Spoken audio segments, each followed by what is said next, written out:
Selamat sore. Pertama-tama ucapkan terima kasih. Dapat potong tangan. Ya, selamat sore. Pertama-tama perkenalkan kami dari kelompok 5 Teologi Perjanjian Baru 2.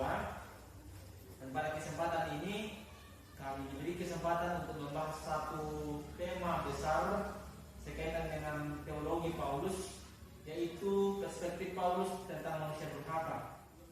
Nah, saya sudah ditemani oleh beberapa narasumber yang akan membahas tuntas topik pada sore hari ini.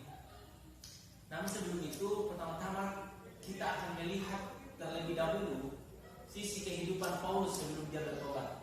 Nah, saya mau tanya kepada beberapa narasumber pada sore hari ini, kira-kira apa yang Anda ketahui tentang kehidupan Paulus, atau apa saja yang sudah Anda ketahui dari kehidupan Paulus sebelum dia bertobat? Mungkin mulai dari sebelah kiri saya, saudara Polres, silakan. Gas. Ya, menurut saya paham Paulus itu dia adalah orang yang berpendidikan dan orang yang keras. Nah, disitulah kita lihat bahwa dia tidak semena-mena melihat setiap orang dan setiap agama itu menjatuhkan dia dari sisi agamanya. Karena kita lihat bahwa Yesus memilih Paulus, Tuhan memilih Paulus karena dia punya talenta tersendiri dari dia bukan agama Kristen, itu memberitakan Yesus Kristus. Nah, Tuhan itu mengetahui bahwa dia berani karena kita tahu bahwa Paulus adalah orang yang keras. Dan yang kedua, berpendidikan karena dia tidak melihat orang-orang bersahabat pada saat itu. Jadi itu saja yang saya ketahui. Ya. Dan memang seperti beberapa sumber yang mengatakan bahwa memang dia ini ahli dalam Taurat. Dia kuasai betul kelima surat Musa itu, dan dia sudah kupas tuntas sehingga hal-hal itulah yang digunakan sebagai pembelaan kemudian menganiaya pengikut-pengikut Kristus. Nah, beberapa sumber juga mengatakan bahwa sebagian besar teologi kita ini itu kebanyakan dipengaruhi oleh teologi Paulus. Cara berpikir kita, cara berteologi kita sebagai orang percaya, sebagai orang Kristen, itu kebanyakan dipengaruhi oleh teologi Paulus. Nah, pada kesempatan kali ini sesuai dengan tema kita, yaitu tentang manusia durhaka yang akan kita bahas dari perspektif Paulus, kita akan lihat itu dari 2 Tesalonika 2. Kita akan kupas tuntas tentang manusia durhaka. Manusia durhaka dari perspektif Paulus itu dari kitab 2 Tesalonika 2. Namun sebelum itu saya akan bertanya kepada mungkin dari saudara Desyanti, kira-kira mengapa kitab 2 Tesalonika ini ditulis oleh Paulus, atau apa yang kira-kira melatar belakangi Paulus sehingga menulis surat ini? Mungkin bisa dijelaskan oleh saudara Desyanti. Ya, yang melatar belakangi Paulus menulis surat ini adalah karena setelah Paulus menulis surat 1 Tesalonika, Paulus kembali menerima kabar bahwa ada kesalahpahaman tentang kedatangan hari Tuhan di Tesalonika. Itulah sebabnya Paulus kembali menulis 2 Tesalonika ini untuk menjawab kesalahpahaman yang terjadi di Tesalonika. Ya, tentang hari Tuhan ini Paulus menjelaskan di dalam suratnya bahwa hari Tuhan itu belum tiba, melainkan hari Tuhan itu akan tiba setelah kedatangan manusia durhaka, di mana manusia durhaka ini akan menyesatkan orang-orang yang tidak percaya kepada Tuhan, dan pada saat kedatangan Tuhan Yesus, orang durhaka ini bersama dengan orang-orang yang tidak percaya kepada Kristus akan dibinasakan. Ya, jadi yang ini yang seperti yang dikatakan oleh saudari Desyanti bahwa ada kesalahpahaman yang terjadi di Tesalonika yang kemudian mendorong Rasul Paulus untuk kembali menulis suratnya yang kedua ke Tesalonika. Nah, untuk tidak membuang-buang waktu, kita akan lanjut saja pada pembahasan materi kita, yaitu tentang manusia durhaka dari perspektif Paulus. Dan ini akan saya bertanya, dan diskusi kita ini akan berjalan begitu saja. Kalau ada yang mau menanggapi, ada yang mau berbicara, dipersilakan. Dan mungkin saya untuk pertama kali lagi berbicara untuk memberikan pandangan yang mengenai manusia durhaka ini, saya kembali lagi kepada saudara Polres untuk memberikan pandangannya. Mantap. Iya. Kan gimana kalau bisa untuk berarti lah mau potong dong, persilakan Pak Polres makan.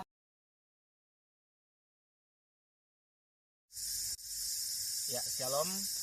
Pertama-tama perkenalkan kami dari kelompok 5 Teologi Perjanjian Baru 2. Dan di sini kami akan membahas tentang manusia durhaka dari perspektif Paulus.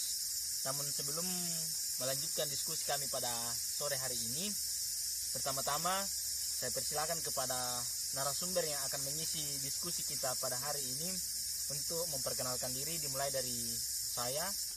Ya, Shalom. Pertama-tama perkenalkan, nama saya Alverdi. Saya dari kelompok 5 Teologi PB 2 atau Teologi Perjanjian Baru 2, dan di sini kami akan membahas tentang manusia durhaka dari perspektif Paulus. Namun sebelum itu saya akan memperkenalkan beberapa narasumber yang akan mengisi diskusi kami pada sore hari ini. Mulai dari sebelah kanan saya, disilakan.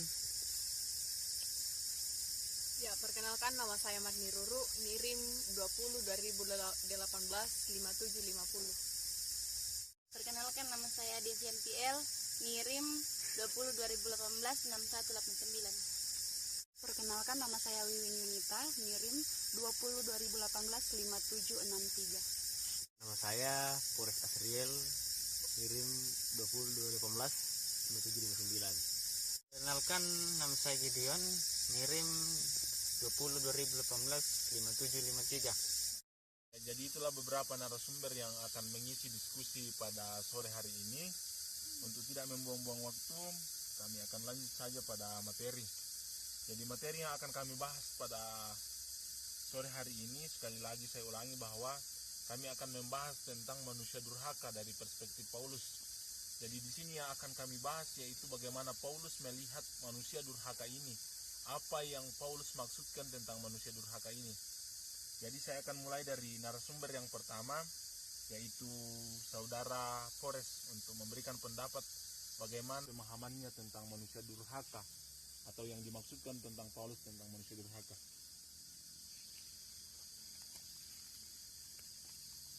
Ya, terima kasih atas kesempatannya. Materi ini kan kita sudah sepakati bersama, itu kita ambil dari kitab 2 Tesalonika pasal 2 ayat 4, di mana kedurhakaan sebelum kedatangan Tuhan.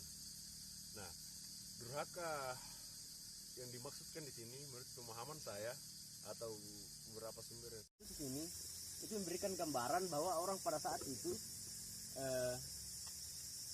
mereka melihat atau mulai kacau karena mereka mau menghadirkan kembali apa yang sudah terjadi di masa lampau.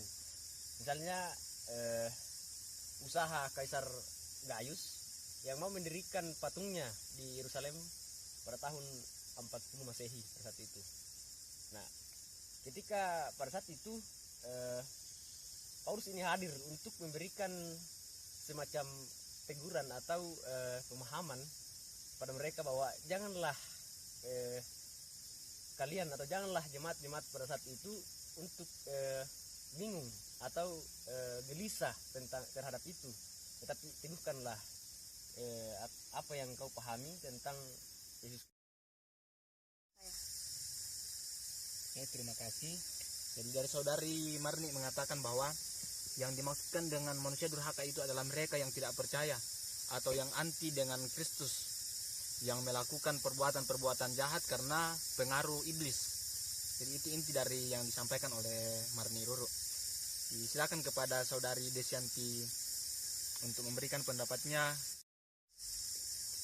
Tentang manusia durhaka, penjelasan saya tidak jauh berbeda dari teman-teman yang lain, bahwa manusia durhaka ini yang dijelaskan Paulus di dalam 2 Tesalonika, bahwa manusia durhaka ini akan muncul sebelum kedatangan Tuhan Yesus, di mana dia akan datang menyesatkan orang-orang yang tidak percaya, sehingga setelah kedatangan Tuhan Yesus, orang-orang yang tidak percaya bersama-sama dengan orang-orang durhaka ini akan dibinasakan. Ya, Jadi baik, menurut pendapat saya tentang manusia durhaka yang disebutkan oleh Paulus ialah orang-orang atau pemimpin-pemimpin yang ingin menyamai Allah, yang ingin dirinya sama seperti Allah, dan dalam hal ini orang-orang yang seperti ini akan binasa. Orang-orang seperti ini adalah orang-orang yang tidak mengenal Allah sepenuhnya dan menyimpang dari kehendak Allah. Itu dari saya. Terima kasih dari saudari Wiwin. Jadi intinya dari Wiwin mengatakan bahwa orang durhaka itu adalah para pemimpin yang ingin menyamai Allah. Artinya bahwa dia ingin sama dengan Allah, mempunyai kedudukan yang sama dengan Allah, yang tidak mengenal Allah. Itu adalah manusia durhaka dari yang disampaikan oleh saudari Wiwin. Kemudian dari saudara Gideon dipersilakan untuk memberikan pendapatnya tentang manusia durhaka. Saya, orang-orang yang durhaka itu merupakan seseorang yang sangat anti dengan Kristus, di mana tidak mempercaya akan kehendak Allah yang telah dinyatakan dalam Alkitab. Mungkin itu saja. Terima kasih. Ya, jadi teman-teman sudah mengutarakan semua pendapatnya mengenai apa yang Paulus maksudkan tentang manusia durhaka ini. Dari Pores tadi mengatakan bahwa manusia durhaka itu adalah antikris. Kemudian Marni Ruru mengatakan bahwa orang yang tidak percaya atau anti terhadap Kristus yang melakukan pemberontakan. Kemudian dari Desianti mengatakan orang penyesat atau orang pemberontak.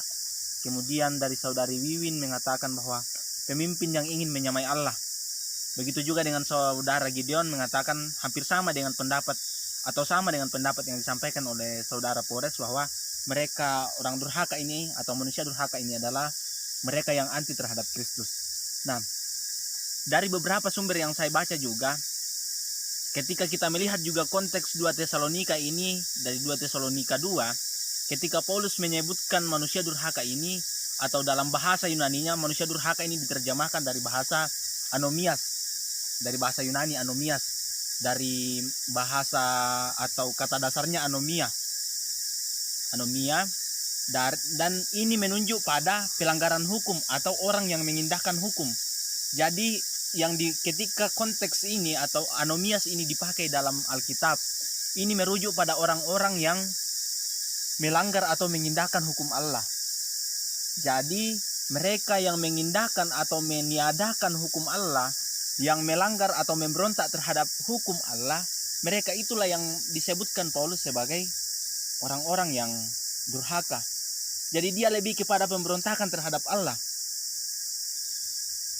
Jadi sama juga konteksnya ketika kita disebutkan sebagai anak durhaka kepada orang tua, itu berarti bahwa kita melakukan pemberontakan terhadap orang tua kita.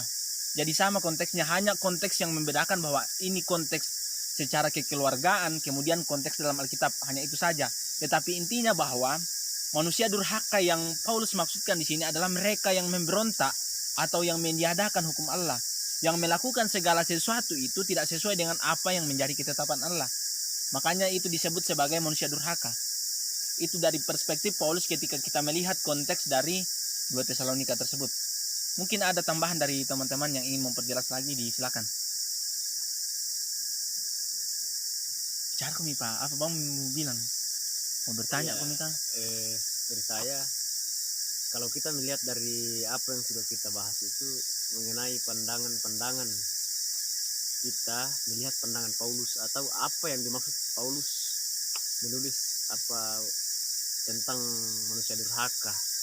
Nah, kalau kita sudah mengetahui bahwa apa yang dimaksud oleh Paulus tentang manusia durhaka, kita harus mengetahui bahwa apa yang menyebabkan mereka dikatakan bahwa manusia durhaka. Pasti ada yang melatar belakangi orang-orang yang ada di Korintus pada saat itu, Tesalonika pada saat itu, sehingga mereka diberikan pemahaman tentang kedurhakaan ini yang akan meninggal, akan dibunuh oleh Tuhan ketika tidak ada lagi yang menghalanginya untuk masuk di kehidupan orang saat itu. Nah, jadi yang sudah saya katakan tadi bahwa yang melatar belakangi kedurhakaan orang pada saat itu atau melatar belakangi mengapa Paulus mengatakan tentang durhaka kepada orang di Tesalonika pada saat itu, karena mereka mau melihat kembali kelakuan orang pada saat itu, terutama Kaisar Nero, Gaius pada saat itu. Kan Kaisar Gaius pada saat itu, pada tahun 40 Masehi kan, dia seolah-olah mau mendirikan patung yang akan ditaruh di bait Allah pada saat itu. Tetapi itu tidak terjadi. Nah, itu kembali yang dilihat oleh orang pada saat itu mau diutarakan kembali, tapi itu tidak bisa Karena memang di ayat yang ke-7 dan ayat yang ke-8 itu sudah mengatakan bahwa masih ada yang menghalangi. Nah, yang apa yang misalnya saya mau bertanya kepada teman-teman, kalau kita baca kembali apa yang menghalangi sehingga itu tidak terjadi, patung itu tidak berdiri dan tidak terjadi sampai saat itu. Mungkin ada yang tahu tentang itu. Ya, terima kasih dari saudara Polres. Pertama-tama apa yang saya sampaikan tadi itu sebenarnya sependapat atau hampir sama, sejalan pemikiran kita dengan apa yang sudah saya sampaikan dengan saudara Polres. Ketika orang melakukan hal-hal yang tidak sesuai di hadapan Allah, itu kan termasuk pemberontakan. Seperti Kaisar Gaius, sebenarnya patung yang mau didirikan itu dia patung yang akan lebih kepada bagaimana dia memperkenalkan dirinya sebagai seorang kaisar. Bukankah itu sebuah pemberontakan? Ya, makanya Paulus menyinggung hal ini, bahwa orang-orang yang seperti inilah yang memberontak kepada Allah, yang tidak sesuai dengan hukum Allah, mereka itu yang disebut sebagai manusia durhaka. Mengenai apa yang dikatakan oleh saudara Polres mengenai mengapa hal itu kemudian tidak terjadi, saya juga kurang paham apa yang melatar belakangi sehingga pendirian patung pada saat itu tidak terlaksana oleh Gaius. Mungkin ada dari teman-teman yang ingin menambahkan. Baik, saya sanggah sedikit pertanyaan dari saudara Polres yang mengatakan bahwa apa yang kemudian menghalangi sehingga patung yang direncanakan oleh Kaisar Gaius ini tidak terjadi. Di sini ada kemungkinan bahwa yang menghalangi tidak terjadinya pendirian patung ini dikarenakan karena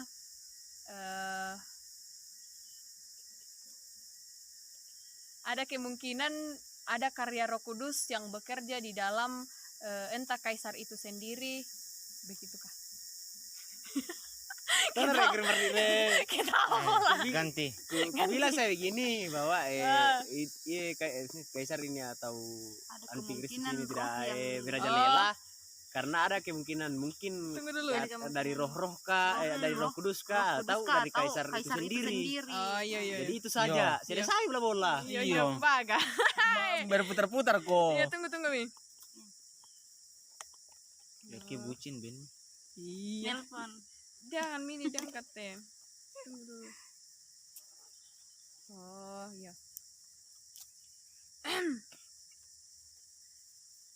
Ya, baik, terima kasih. Saya akan menyanggah pertanyaan saudara Polres tentang pertanyaan apa yang menghalangi sehingga pendirian patung yang direncanakan oleh Gaius ini tidak terlaksana.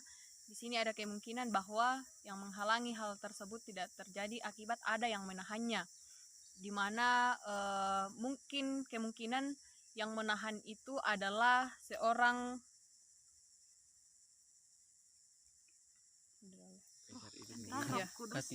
Iya. Kaisar Kudus Iya, atau kaisar itu sendiri. Iya. Karena ada yang menahannya.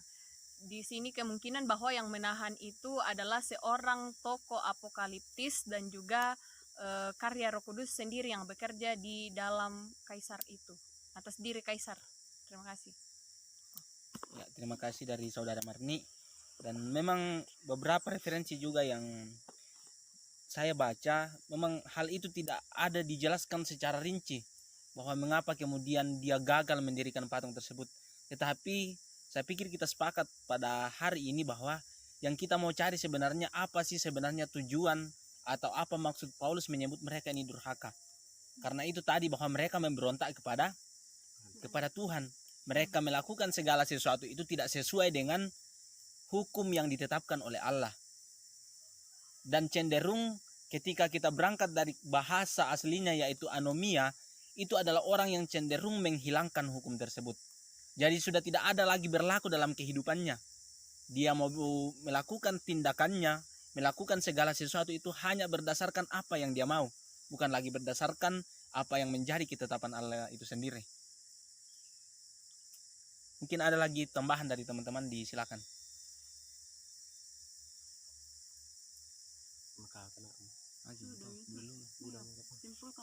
Kesimpulannya masih banyak nanti. Kalau itu sudah tidak ada. Ya, jika sudah tidak ada dari teman-teman yang ingin memberikan pendapatnya tentang manusia durhaka dari perspektif Paulus ini, maka kesimpulan kita pada saat ini, dan itu sudah disebutkan oleh teman-teman tadi, bahwa mulai dari antikris, orang pemberontak, orang yang tidak percaya, mereka ini sudah termasuk adalah orang-orang yang durhaka, karena mereka melakukan segala sesuatu itu tidak sesuai dengan hukum Allah. Ketika kita berangkat dari bahasa aslinya anomia, yaitu mengindahkan atau pelanggaran hukum, maka hal-hal yang teman-teman sebutkan tadi, mereka itulah yang disebut sebagai manusia durhaka, orang pemberontak, antikris, dan lain sebagainya. Jadi itu dah hasil kesimpulan dari diskusi kita pada sore hari ini, bahwa mereka yang disebut orang durhaka itu adalah orang-orang yang hidup tidak sesuai dengan hukum Allah, yang cenderung mengindahkan bahkan menghilangkan hukum tersebut, melakukan segala sesuatu dalam kehidupan mereka hanya sesuai dengan apa yang mereka inginkan dan tidak sesuai lagi dengan apa yang dikehendaki oleh Tuhan. Jadi terima kasih dari teman-teman yang sudah mengutarakan pendapatnya untuk memperkaya pemahaman kita bagaimana Paulus kemudian menyampaikan pendapatnya ini, atau sebuah tulisan yang disampaikan kepada jemaat di Tesalonika pada saat itu yang menyebutkan bahwa manusia durhaka. Kalau kita kembali lagi dari konteks, bahwa hal ini disebutkan Paulus ketika menjelaskan kepada orang banyak mengenai kedatangan Yesus. Jadi dia mengatakan bahwa orang-orang durhaka itu akan muncul terlebih dahulu. Mereka akan menyesatkan banyak orang. Dari hal-hal ini saja kita sudah bisa menyimpulkan bahwa memang mereka ini orang pemberontak. Mereka bekerja karena dipengaruhi oleh iblis. Dan itu sangat jelas dalam ayat yang ke-7 dan ayat yang ke-8. Bahwa pekerjaan mereka ini tidak terlepas dari pekerjaan iblis. Jadi terima kasih dari teman-teman yang sudah memperkaya diskusi kita pada sore hari ini. Kiranya diskusi kita pada hari ini bermanfaat bagi Kiranya diskusi kita pada hari ini bermanfaat bagi masa depan kita, dan juga bisa bermanfaat bagi orang lain, untuk bisa memberikan wawasan kepada mereka, bisa memberikan pengetahuan kepada mereka tentang apa yang Paulus maksudkan tentang manusia durhaka ini. Jadi sekali lagi kepada teman-teman yang sudah terlibat dalam diskusi kita pada hari ini, saya ucapkan banyak terima kasih.